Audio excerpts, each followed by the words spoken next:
માતાજી, જય મંગલમાં। આજે આપણે કારેલાનું શાક બનાવવાનું છે। તો જો ચણાનો લોટ શેકાઈ ગયો છે। ચણાનો લોટ શેકી નાખ્યો છે, મસ્ત મસ્ત ચણાનો લોટ શેકી નાખ્યો છે।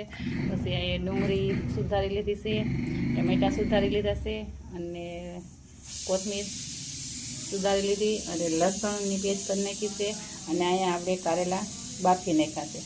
તો આજે કારેલાનું શાક બનાવવાનું છે। તો કોને કોને કારેલાનું શાક ભાવે છે જરી કોમેન્ટમાં કહેજો મારા વાલા। મસ્ત મસ્ત કારેલા આપણા ભરાઈ ગયા છે।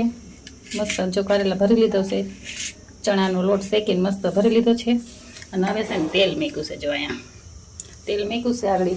હવે તેલ આવી જાય એટલે લસણ નાખી દઈએ। આવી ગયું છે એટલે આપણે લસણની પેસ્ટ નાખી દઈએ।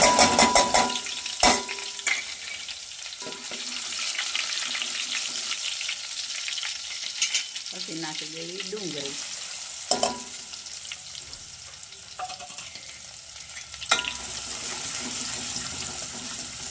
ડુંગળી સેજ લાલ થઈ જાય ને મસ્ત મસ્ત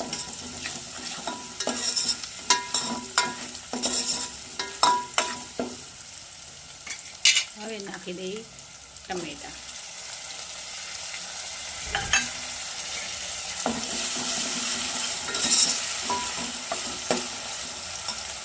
ટમેટા નાખી દીધા।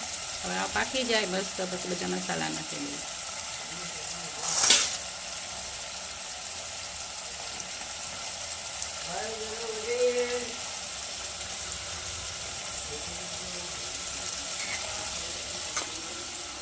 આપણું કારેલાનું શાક જો મસ્ત મસ્ત તૈયાર થઈ ગયું છે। જો એવું લાગ્યું કારેલાનું શાક।